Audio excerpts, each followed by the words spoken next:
O SNME11 é o primeiro fundo imobiliário multi-estratégia da Suno Asset e é um veículo que visa unir o que há de mais oportuno no mercado imobiliário. Ele pode navegar por diferentes classes de produtos e estratégias, através de uma alocação ampla.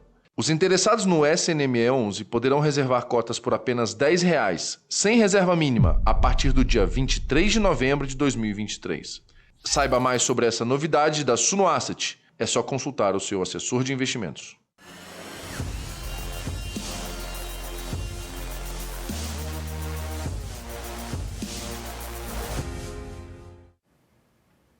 Olá pessoal, seja muito bem-vindo e muito bem-vinda a mais uma edição do Liga de FIIs, toda terça-feira, 7 da noite, aqui no canal do Infomoney, que bateu 500 mil inscritos, diga-se de passagem.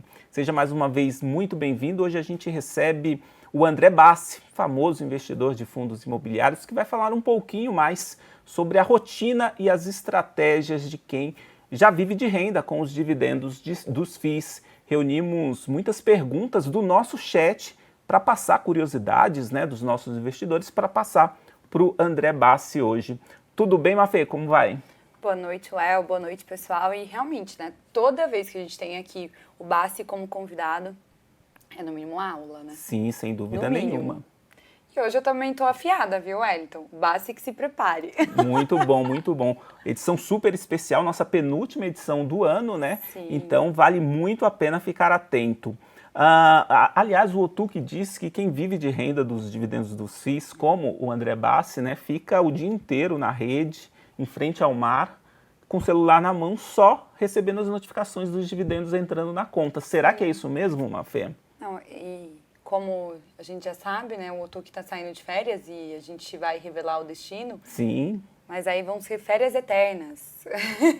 Aguardem, aguardem. Você participa também do Liga de FIIs. Deixe seu comentário. Estamos observando aqui, hein? Depois a nossa produção aí dá o retorno, feedback para você, investidor e investidora. Além do comentário, claro, deixe seu like, compartilhe este vídeo, inscreva-se no nosso canal, muito importante você continuar se inscrevendo, fortalece, né, o canal do Infomoney e a gente consegue continuar oferecendo aí um conteúdo de qualidade para sua tomada de decisão. Então like, compartilhe este vídeo, inscreva-se no nosso canal e acione as notificações para que você seja avisado sempre que uma nova transmissão tiver início aqui no nosso canal, ok?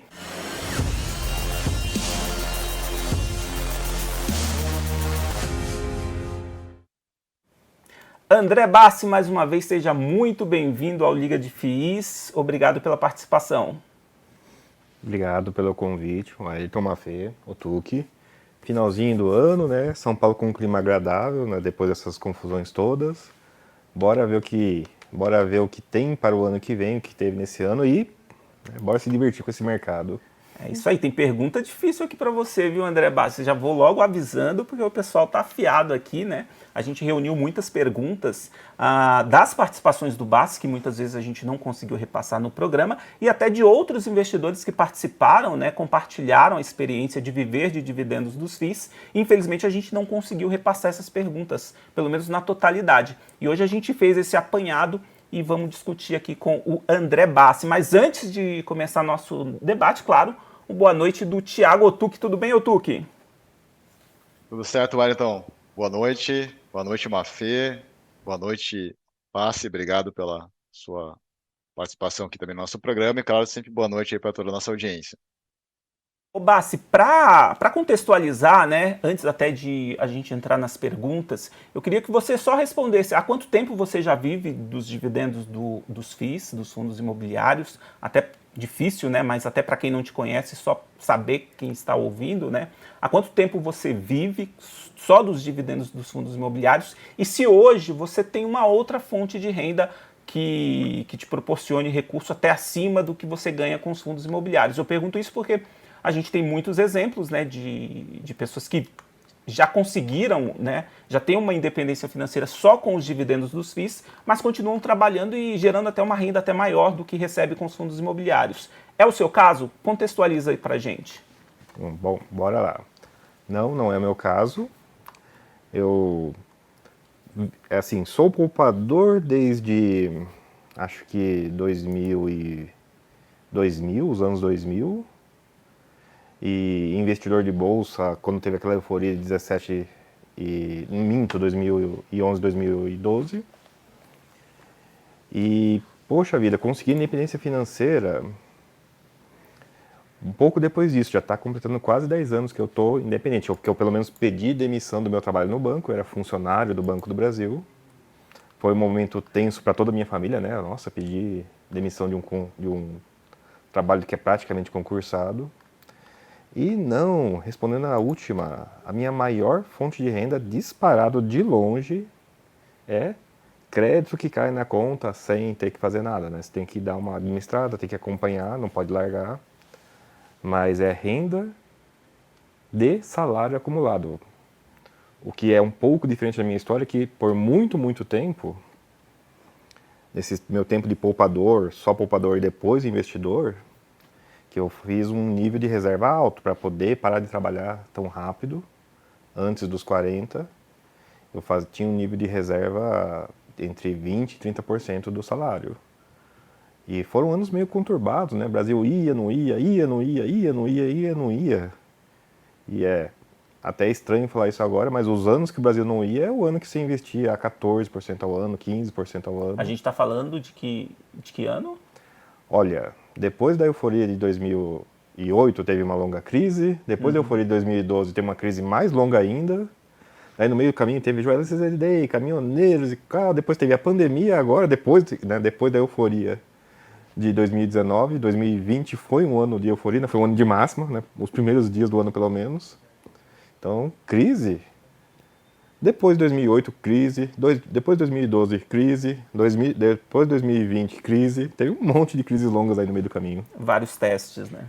E aí o Otuki vai ficar com inveja, né? Porque o nosso convidado aqui tá de férias eternas, Otuki. Então você já entendeu, né? Que se ele está contando aqui pra gente que os dividendos, que a fonte de renda principal dele vem dos dividendos, então hoje ele já consegue usufruir aí de uma vida e de férias constantes.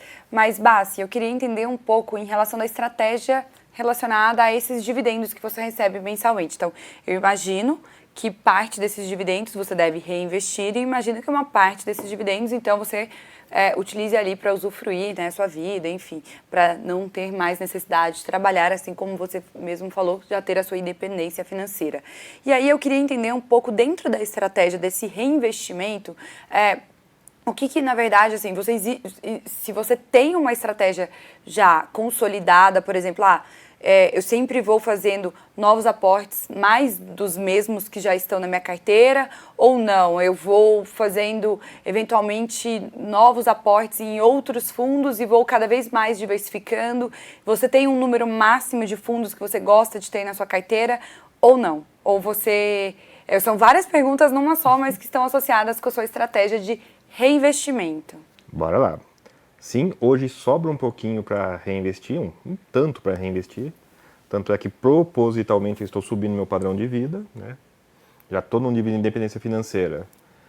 A taxa de reinvestimento é importante sim, mas não é o grande objetivo da vida. O objetivo da vida é viver. Então, até meio temerário, quando eu virei a chave, eu não tinha sobra nenhuma, estava empatadinha. A receita pagava minhas despesas e não sobrava nada, né? Qualquer deslize, espiral da morte. Mas, de novo, anos de crise costumam ser anos em que qualquer coisa que você faça na carteira dá um retorno maravilhoso, aumenta a sua independência no final, por incrível que pareça. Então, em termos de estratégia, cai o dinheiro na conta, uma quantidade enorme desse dinheiro é para Uber, que eu não tenho carro, nem tanto que é pouco movimento, mas transporte, alimentação, moradia, esse é o grosso, que é o de todo mundo. O dinheiro que sobra vai para a carteira, de maneira geral, né? E isso leva realmente à sua última pergunta, que daí merece detalhamento. Eu sou um fã da diversificação, né? O pessoal até fala que é pulverização, no nível que eu vou, que seria pulverização. Hoje eu posso me defender. Não, ter 40 fundos, que é mais ou menos o número de posições sérias que eu tenho, antigamente era exagerado, hoje é 10% do mercado. Hoje é um mercado de 400 fundos listados, então não é tão mais exagerado. Eu Se eu tivesse capacidade de administrar, tem um nível, só posso gastar tanto tempo com isso, né? Eu só me dedico tanto tempo a isso. E eu convergi para o número 40. 40 é aquele número que eu miro ter nos meus investimentos. Não só fundo imobiliário, tem alguns fundos de infra no meio, tem uma outra ação no meio. Então eu descobri, na verdade, que se você tem 40 posições de renda variável, você fica um dia e meio fazendo seu imposto de renda na mão. Então, mais do que isso, eu acho muito exagerado. Estou ansiosíssimo para que entre o tal de Revar, né, da Receita. Isso vai facilitar a minha vida enormemente. Quem sabe daí eu pense em ter uma quantidade até maior de fundos, só por causa do trabalho de imposto, né? O Revar provavelmente vai acabar com isso. E provavelmente eu acho que vai ser o maior impulsionador para pessoas investirem na bolsa de maneira geral, não só fundo imobiliário, né? Perderam o medo da receita um pouquinho. Pagou as despesas, sobrou um pouco. Esse um pouco eu invisto na carteira de maneira genérica. Eu sou muito fã também de posições iguais, então aquela posição que está muito para frente eu não vou investir nela, eu vou preferir as posições que estão mais para trás. E vem a posição nova. Eu leio os relatórios dos fundos que eu tenho, ok, acompanho. E leio também o relatório de um ou outro fundo que eu não tenho. Para eu saber que eu estou com a carteira ótima, eu tenho que saber que o que está para dentro está para dentro e o que está para fora tem que estar para fora. Mas não basta eu olhar uma carteira inicial e me fixar nela, eu tenho que ter uma noção do que está para fora. Então eu gasto um pouquinho de tempo olhando o fundo novo, olhando o fundo antigo. Sai relatório de um fundo que eu não tenho. Poxa, esse relatório desse fundo faz tempo que eu não leio. Paro para ler. E é daí que vem a decisão de abrir uma posição nova. Opa, abriu um espaço aqui. Os rendimentos vão em massa para essa posição nova até ela ser equalizada. Ou talvez, né, um fundo saiu da carteira. Ele entra para uma lista de eliminação, uma lista de saída, e se entrar uma nova posição, começa a transferir de uma para outra. Mas é muito, muito ocasional isso. Eu não vou fazer 40 compras no mês. Não, eu pego o dinheiro que sobra do mês e faço uma ou duas compras. Não é mais complicado do que isso. Então, na verdade, assim, 40 seria quase que o seu número limite que você estabeleceu para você. E, além disso, você eventualmente faz esse rebalanceamento de entender, esse aqui já não está fazendo mais sentido, e você revisa quais são os fundos que estão no seu portfólio. E aí, de tempos em tempos, pode ser que você tire algum e inclua algum outro que você está olhando com um olhar talvez mais, né, favorável, com um olhar mais construtivo. Uma posição que vai ser, inclusive, coisa que eles estão fazendo agora. Fundos que estão indo mal agora porque eles realmente se complicaram muito, mas que oferecem uma chance de, descomplicando, ter um retorno bom tanto em rendimento quanto em cota. Ou às vezes um fundo até sai da carteira por nem sai. Uma posição dessas que dê muito certo, vira aquela torrezinha, né, que excede a carteira, quando uma posição dá muito certo. Não vou me desfazer dela porque ela subiu, mas precisando de dinheiro para abrir uma nova posição, talvez sim eu venda algum fundo que tenha uma coisa parecida com o preço teto. Eu não tenho nenhum, particularmente eu não tenho nenhum preço teto na carteira, na maioria dos fundos, mas tem aqueles fundos de prazo e tem aqueles fundos que dão surtos. Esses que dão surto e esses que são de prazo, sim. Vale a pena dar uma saída neles quando eles dão uma disparada. Tiago Otuki. Então, Bassi, bom, a gente já recebeu outros convidados aqui com essa temática da independência financeira, que você estava comentando agora, né, que é tão sonhada a independência financeira, tema tão recorrente aqui no YouTube, e sempre acaba não dando tempo, né, de falar de várias questões, né, enfim, da nossa audiência. Acho que até era a proposta mais aqui desse programa. Eu queria te perguntar, na fase de acumulação, o que você percebeu que era mais difícil? Acredito eu que não seja a parte técnica, né? Porque a parte técnica você vai estudando ao longo do tempo, né? Você concorda? E como você percebeu isso na tua fase de acumulação, a maior dificuldade é o psicológico, aí é a disciplina, né? De realmente ter essa recorrência nos aportes, né? Quando você já chega num determinado nível, né? Você sempre vai ter aquela situação em que você, de repente, vai querer consumir mais, e depois, como é que é essa virada de chave, né? Que eu acho que isso realmente gera uma insegurança, até de algumas pessoas que já conheço que estão próximo dessa fase, né? De repente abandonar, realmente encerrar, né, a sua carreira profissional, seja ela como um funcionário público de carreira ou mesmo como empresário, né? De você encerrar, realmente ter essa segurança de viver desses rendimentos, né? No caso aqui de fundos imobiliários, e de repente se der errado, você ter esse medo de não conseguir retornar da mesma forma, por de repente ter ficado um tempo fora da tua área de atuação profissional, né? Então, como é que foi essa dificuldade para você nessas duas situações? Bom, a dificuldade de psicológico e manter a consistência, manter aportando é muito real. Eu não sei se eu senti muito isso, talvez seja até uma coisa que não aconteceu muito comigo, mas eu percebia nos fóruns, né? Eu comecei minha carreira famoso que levou o livro aqui nos fóruns da Infomoney, né? Não existem mais, mas eu ficava conversando no fórum. E era impressionante, cara. Na subida, euforia, na descida, não dá certo, fiz besteira, não é por aí. Passava alguns anos, euforia, todo mundo feliz. Passava alguns anos, crise de novo, não é por aí, não dá certo, não é balela.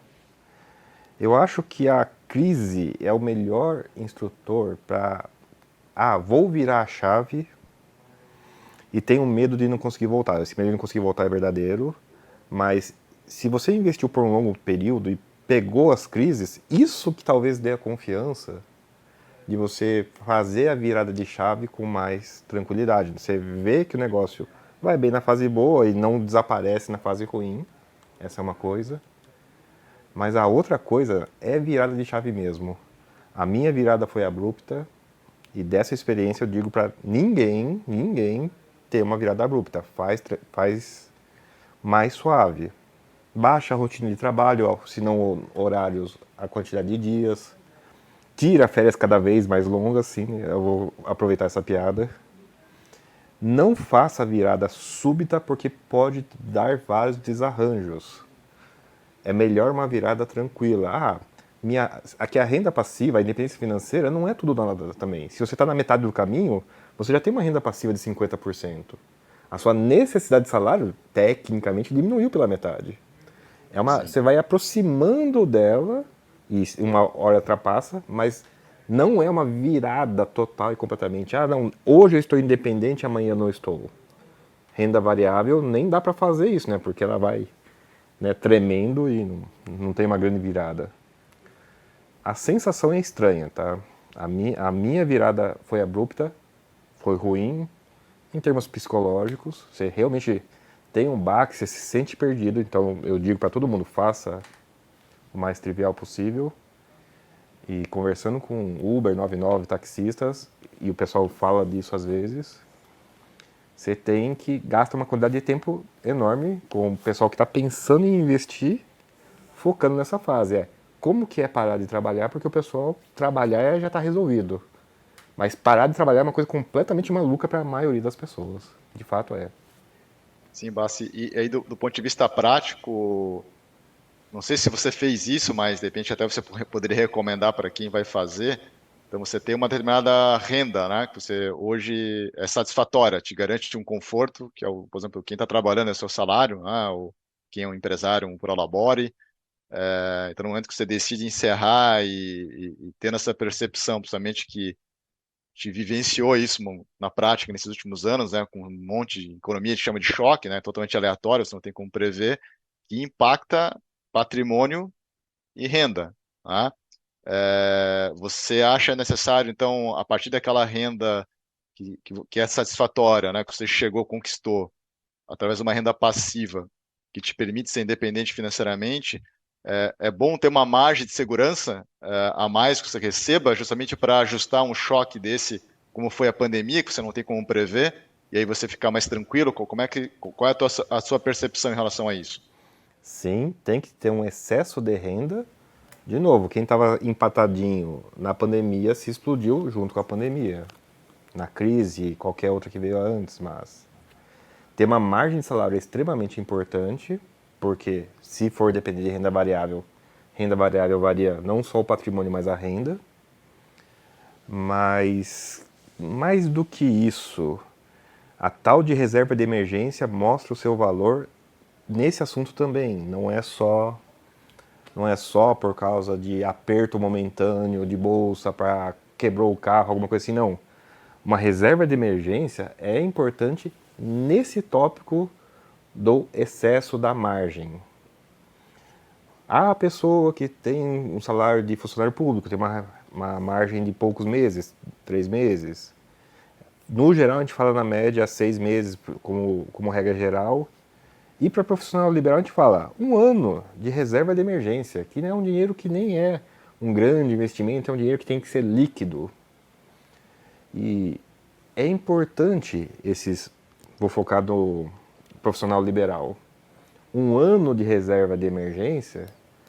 Deu algum aperto na família, de saúde, nos investimentos. Você tem 1 ano para organizar a sua vida, para reorganizar a sua vida e fazer a vida caber nos investimentos ou resolver o problema que é momentâneo. Claro que a recomendação maravilhosa de você sair com 2 vezes a renda passiva é o ideal, mas pouca gente alcança isso, é difícil alcançar isso. Mas você sair com a reserva de emergência de 6 meses a 1 ano é muito mais factível. É o que o pessoal dá pouco valor até a hora que aperta. Na hora que aperta, o pessoal descobre que não importa se é a fase de acumulação em renda variável ou na fase de proveito, renda variável ou não, a reserva de emergência é 2 coisas. Tira do sufoco, por óbvio, mas você ter gastado ela significa que você tem que apertar um pouquinho o cinto, porque você não está num padrão de vida que você pode exagerar.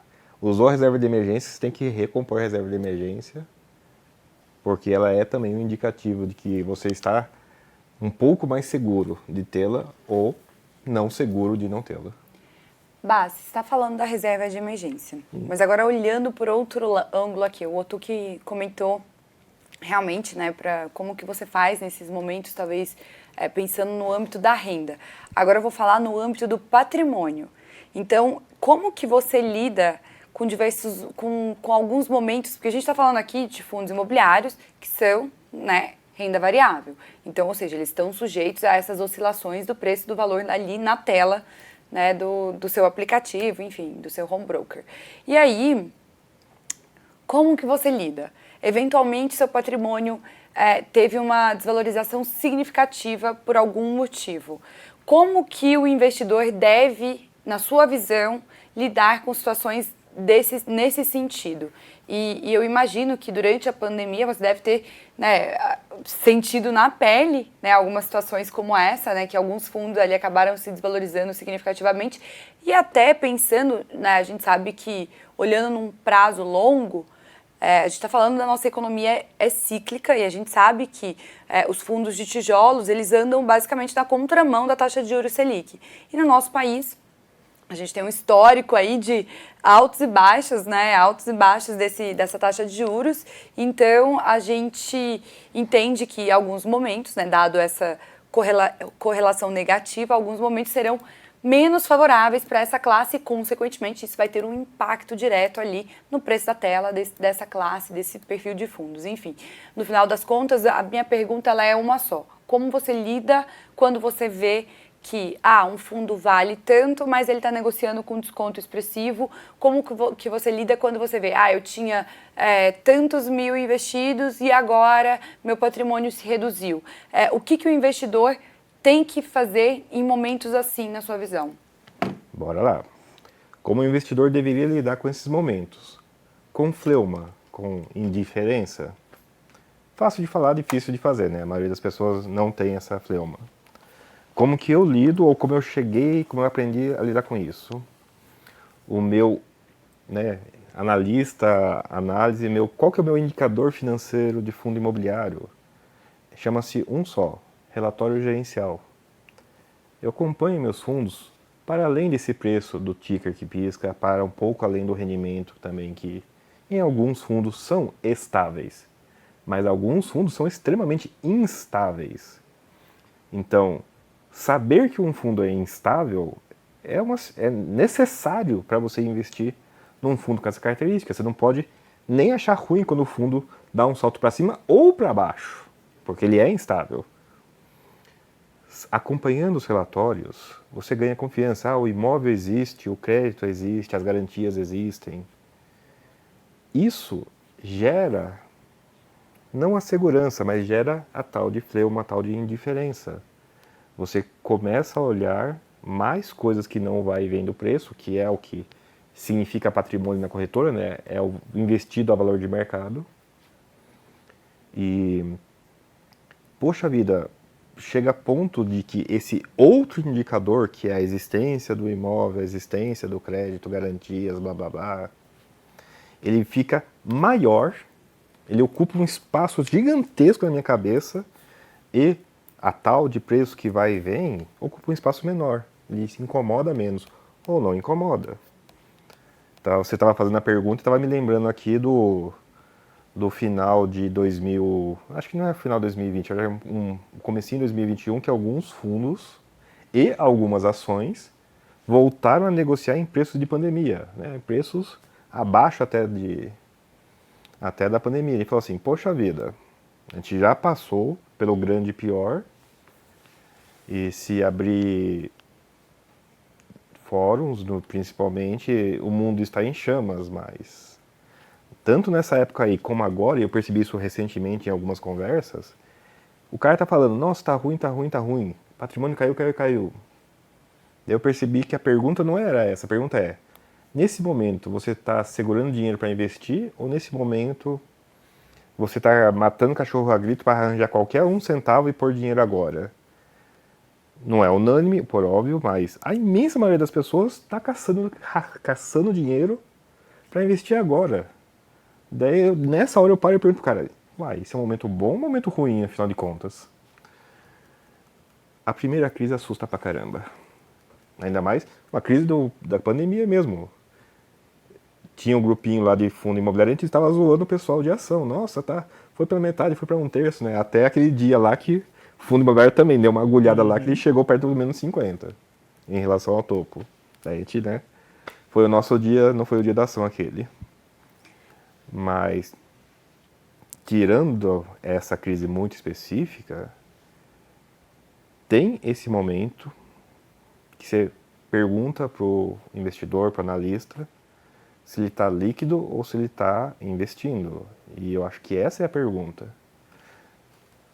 Sei também, por experiência em primeira mão, com experiências de relatos, que é fácil falar, mas vai ter aquela pessoa que vai se sentir horrível quando cai. Não é que ela vai se sentir mal. Se sentir mal é normal, mas ela vai se sentir horrível. Ela não vai dormir. Ela não vai pensar em outra coisa. Isso é um espinho que impede ela de ter liberdade mental de fazer alguma coisa. Esse é o sentimento que algumas pessoas terão, até diria que é normal, é metade ou mais as pessoas terão, e é um indicativo de que a pessoa não deve mexer com renda variável, deve mexer com renda fixa, comportada, que nem toda renda fixa é comportada. Tem renda fixa que é tão taquicardia quanto ação. É nessa hora que eu digo também, bota a mão na consciência, para ver se, olha, seja na alta, seja na baixa, você não vai mais investir em renda variável, você vai ter que ir para renda fixa comportada, porque renda variável não é para você. Se se sentir mal, ok. Se se sentir péssimo, é um indicativo de que você tem que sim tomar uma decisão. De nunca mais voltar, se comprometer a não voltar, e depois sim decidir como fazer para migrar para uma renda fixa. Se preparar um pouco antes. Ô Bassi, eu tenho uma pergunta que na verdade é uma provocação mais uma pergunta, né? A provocação é que muitas vezes, e a gente percebe isso no nosso chat mesmo, nos nossos comentários, né? Tem muita gente que elogia, acha que é possível conseguir a independência financeira e tal, e tem outras pessoas mais que são meio descrentes, que não acreditam de jeito nenhum, e afirmam até que a independência financeira, principalmente com fundos imobiliários, ela é voltada mais para pessoas minimalistas. É a colocação, encontrei até algumas perguntas nesse sentido no nosso chat. E aí vai a pergunta, né, colocada essa provocação. Como é a sua rotina? Falando da pessoa mesmo, Bassi, né, porque se a gente imaginar uma pessoa que se aposentou, entre aspas, né, que não tenha mais a necessidade de horários, trabalhos formais, sobra muito tempo para fazer outras coisas, né?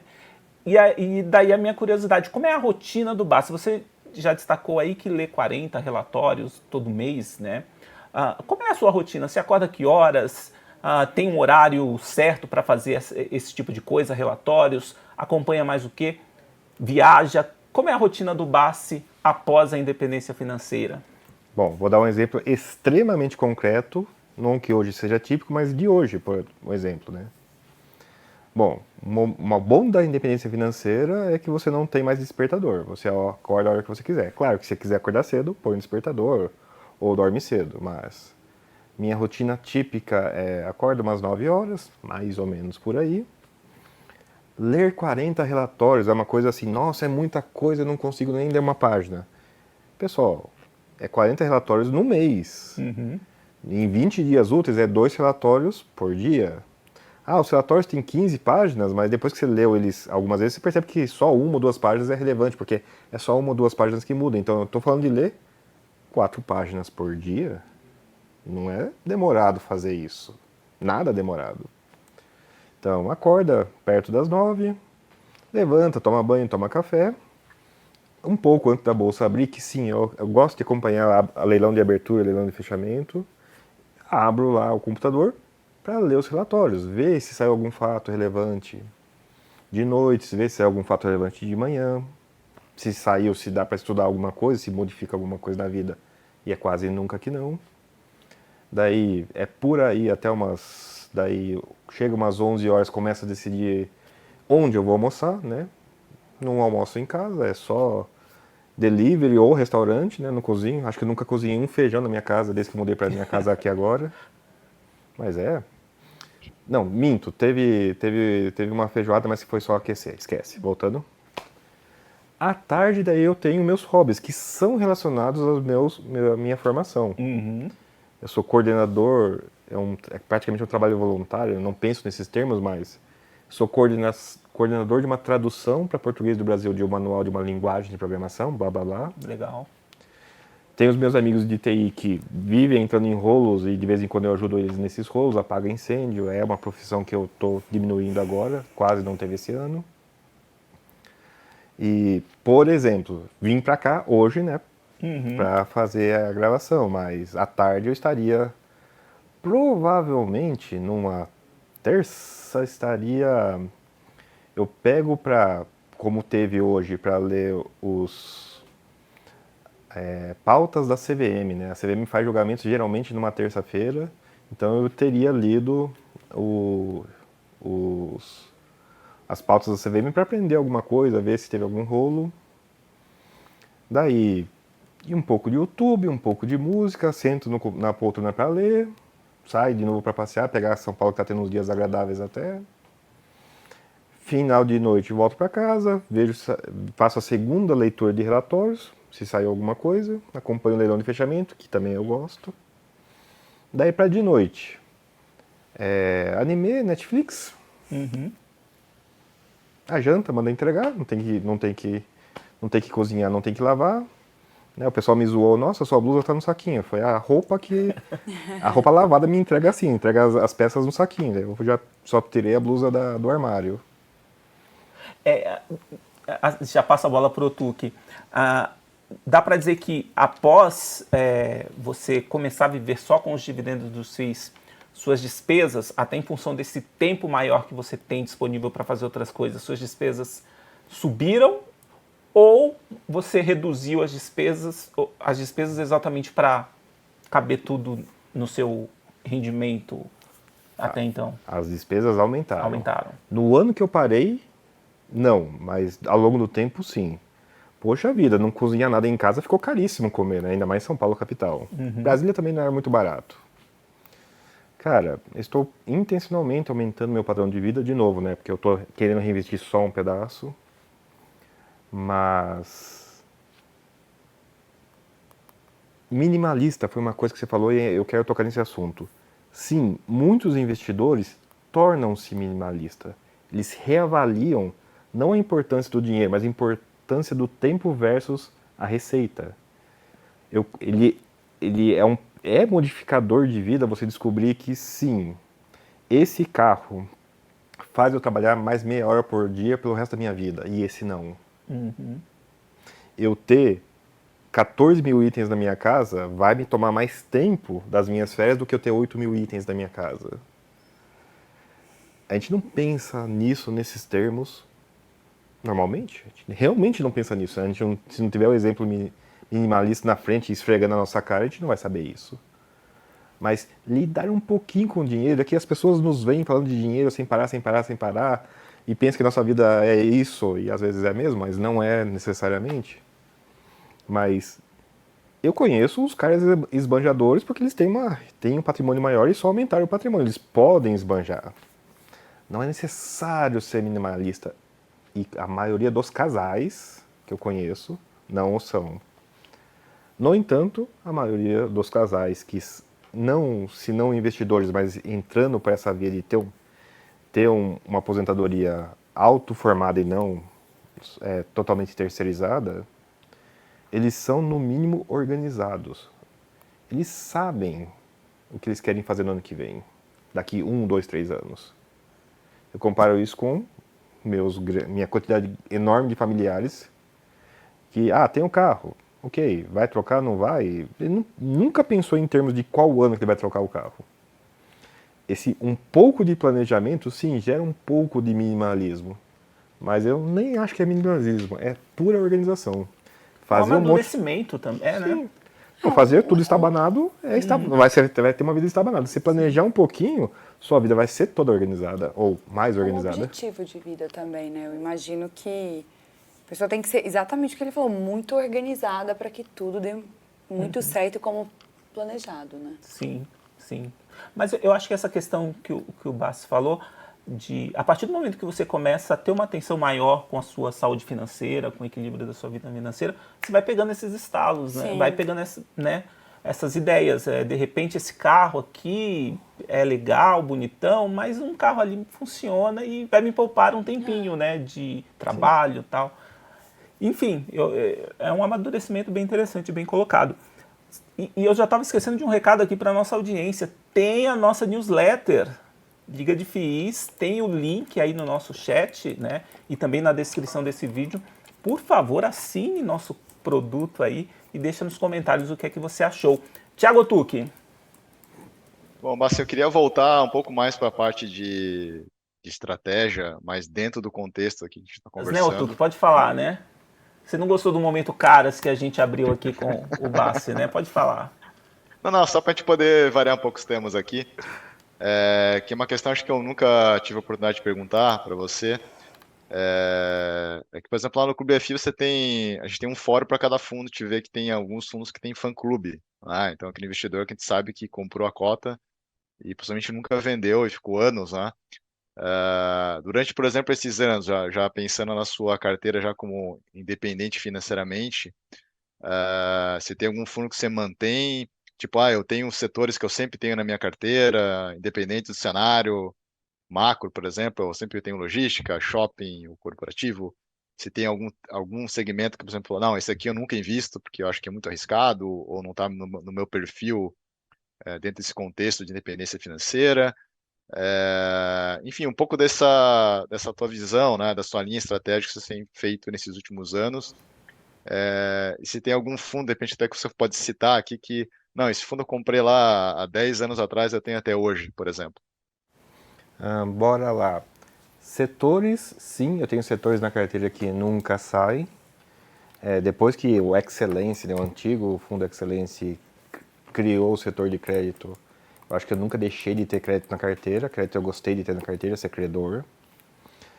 E não, fundos em particular, eu até me perguntaram isso uma vez, eu dei um branco. Será que eu tenho algum fundo que eu tenho desde o começo?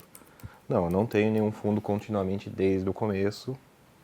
Admiro quem tem, né? Já apertei a mão de quem tem Pátio e Higienópolis desde a emissão, tem BBFI1, né? O BB Progressivo 1 desde a emissão. Esse é o pessoal raiz mesmo, esse é o pessoal da primeiríssima, né? No comecinho do fundo imobiliário.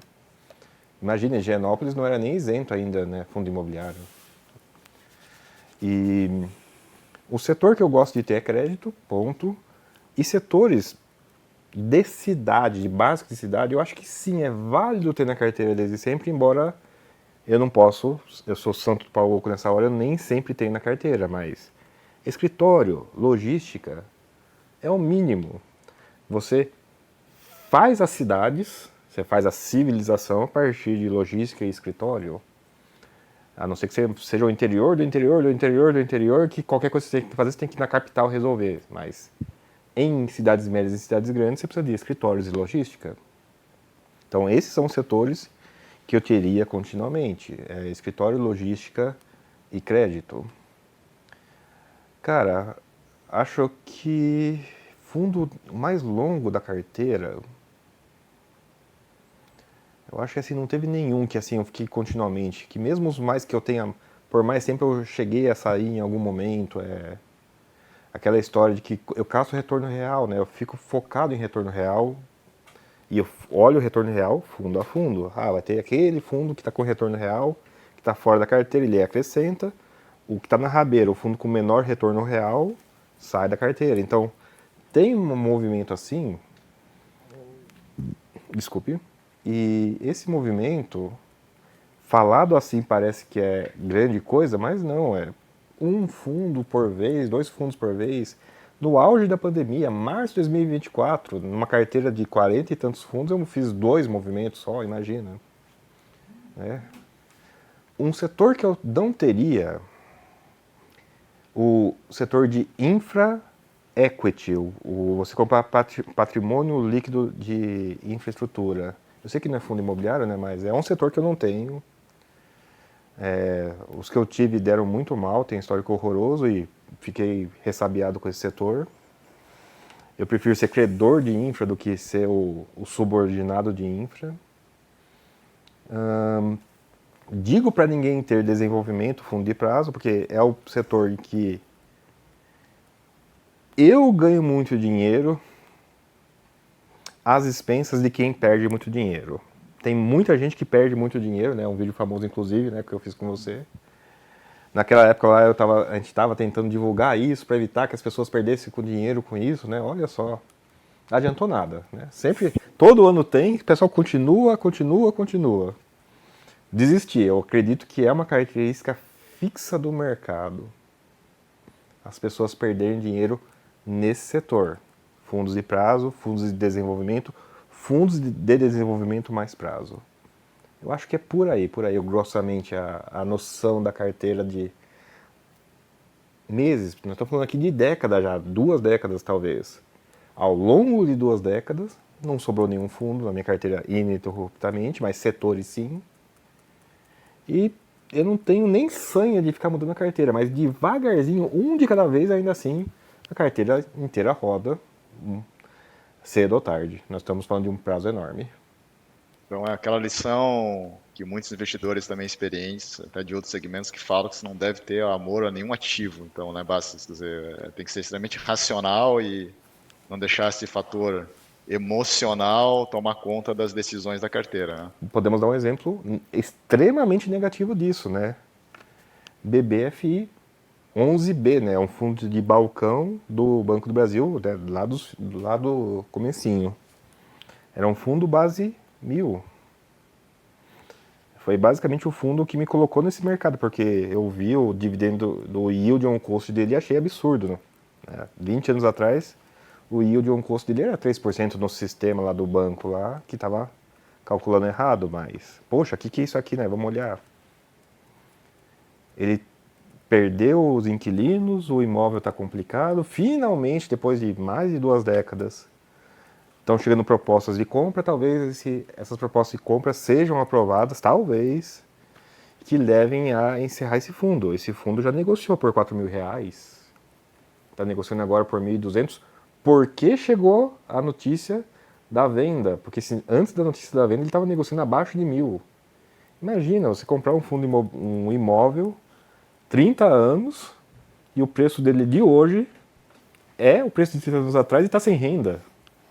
E tem pessoas que compraram esse fundo na emissão e nos fóruns contra todo mundo, de boa ou má vontade, tentando convencer a pessoa que é uma má razão ele pular fora, ele continuar no fundo, na iminência de começar a dar alguns problemas, e não, você vê que a emoção nesse exemplo foi horrível. O cara poderia ter saído a 4 mil, o cara poderia ter saído a 3 mil, 3 vezes com discussão nessa linha, e não, você não convence. A emoção justificada impede o cara de agir. Por que justificada? Poxa vida, por 20 anos o imóvel pagou aluguel para ele crescente. Ele não está injustificado em não querer sair. Mas é um prejuízo gigantesco. Bassi, aproveitando que você começou a citar nomes e falar um pouco aí da experiência, colocar um pouco do emocional, enfim. 2023, quero saber dentro da sua carteira os maiores vencedores e os fundos que tiveram aí melhores performances e também os piores.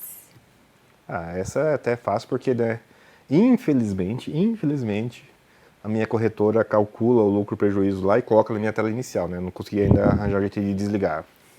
Mexeram no home broker para colocar um monte de coluna de resultado e atrapalha eu ver a minha posição atual, ou raiva, mas bora lá.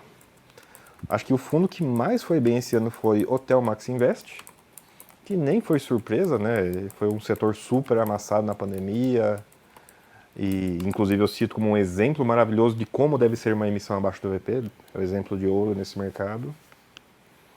E esse é um fundo que já deu euforia. Nos tempos do fórum do Infomoney, esse fundo já estava tendo euforia. E foi uma das alocações assim, até mais estranhas, né? Eu participei dessa emissão abaixo do valor patrimonial, com o fundo pagando nada. Foi uma situação engraçada. Aliás, fazendo justiça, na última edição do Liga de FIIs, que teve a participação do Bassi, ele cita, né? O pessoal pode procurar aí depois, ele cita que estava de olho neste segmento, né? E eventualmente neste fundo. Sim. Eu acabei pegando quase todos não todos de hotelaria, e 2 foi bem, 1 não foi bem. Mas esse foi o disparado maior, né? Ele mais que dobrou em relação à compra e tá pagando uns dividendos absurdos e talvez por isso decolou o preço, né? O pessoal tá olhando o dividendo. É uma coisa que, querendo ou não, o investidor aqui, ele sempre se baseia muito pelo dividendo, né? Então, assim, querendo ou não, o secundário, ele acaba ganhando preço ali quando o dividendo é mais robusto. Mas e além dos shoppings, que realmente esse específico acabou tendo um papel aqui, né, um protagonismo, digamos assim. Além desse segmento, teve algum outro que na sua carteira se destacou? Deixa eu pensar. Não porque crédito, que é o grosso da carteira, foi ruim esse ano, né? Com o IPCA baixando, baixou o rendimento, baixou o preço. Teve um ou outro tijolo, mas que não subiu tanto, né? Não dobrou que nem o Hotel Max Invest. Do lado negativo, teve os créditos que tiveram grande inadimplência. Felizmente, eu consegui fugir dos Fiagro, não estou nessa onda negativa do Fiagro. Eu acho que só, assim de cabeça... Tem tem uns fundos de desenvolvimento que começaram a pagar rendimento, que estavam zerados também, mas como eu falo para o pessoal não mexer com eles, é bom nem citar para ninguém, né, ver esse vídeo, essa entrevista, daqui um ano e ser a situação de que está acontecendo com o Hotel Max Invest agora. Fundos de prazo são potes de dinheiro. Eles não são igual fundos normal, empresa normal, que o dividendo é a receita. Não. Fundos de prazo, e o Hotel Max Invest tem autorização para vender todas as unidades. Ele está vendendo todas as unidades. Abra um relatório gerencial e vocês vão ver as vendas quase todo mês de unidade. Ele é um pote de dinheiro, porque ele está te entregando o dinheiro do pote e uma hora acaba o patrimônio que está sendo vendido.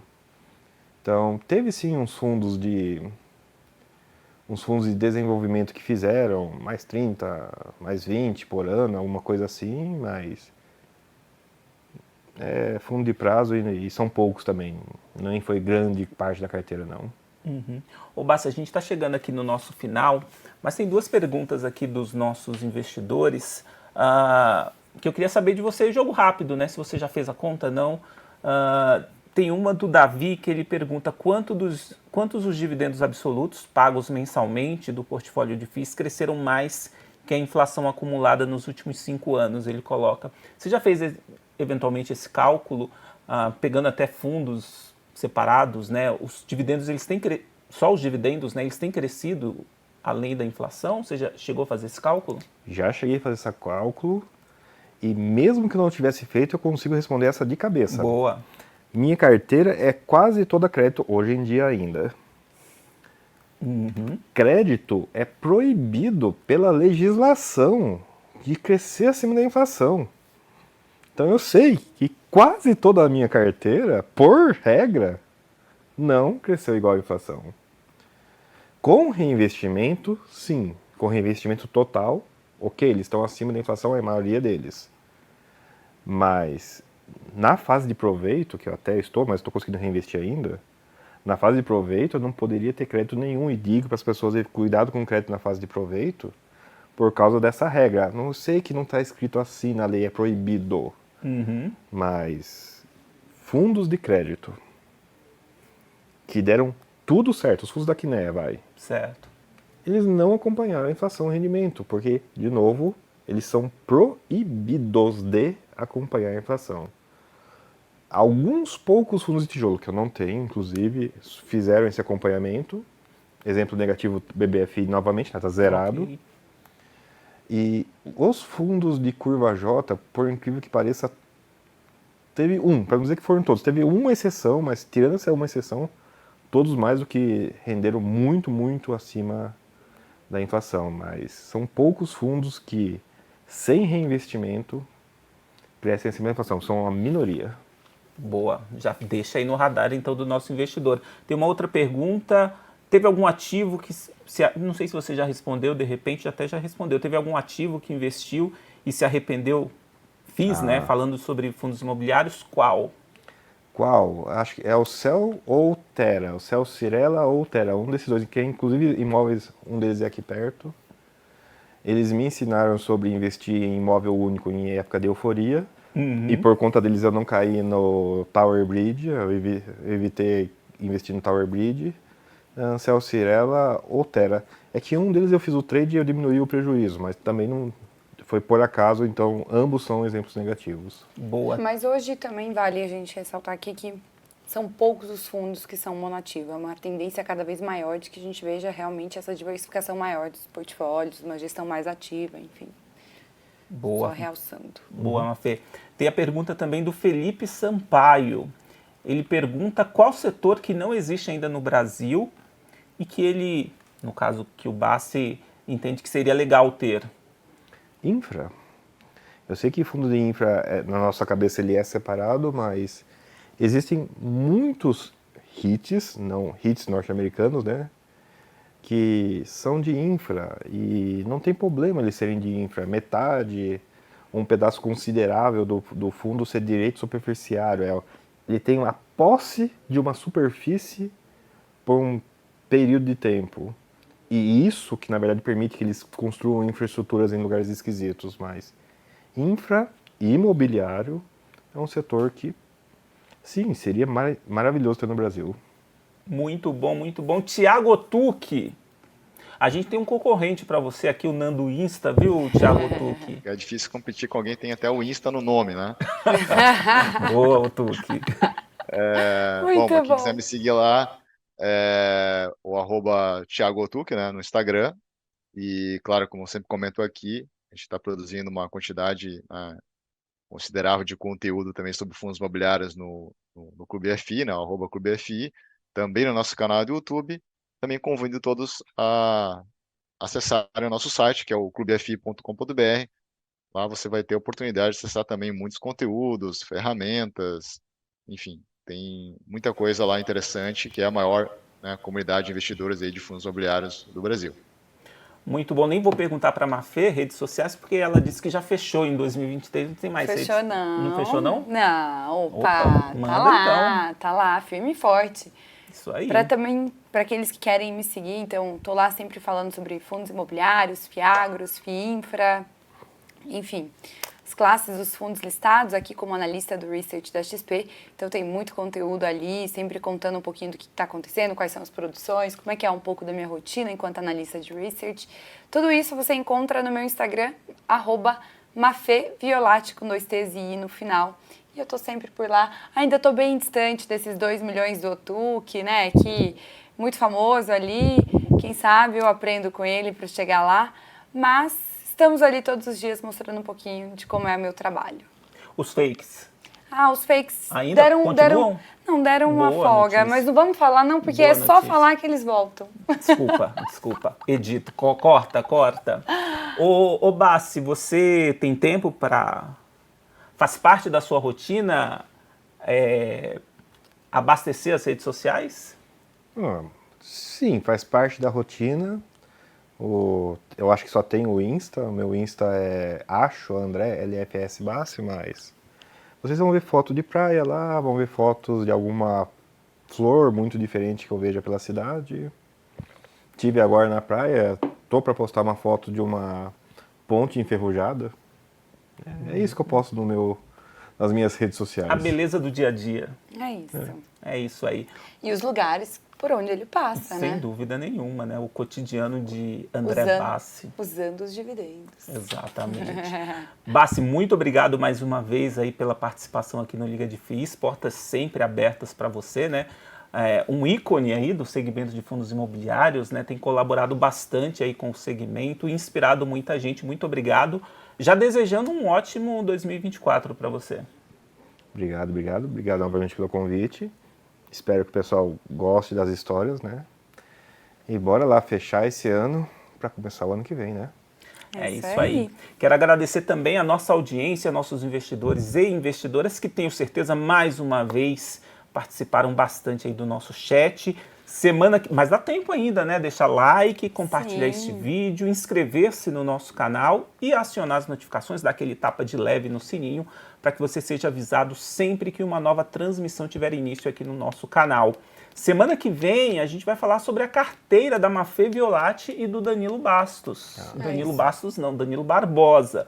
Um abraço para o Danilo Bastos, inclusive, que sempre acompanha o Liga de FIIs, mas a semana que vem é com o Danilo Barbosa do Clube FI. Isso aí.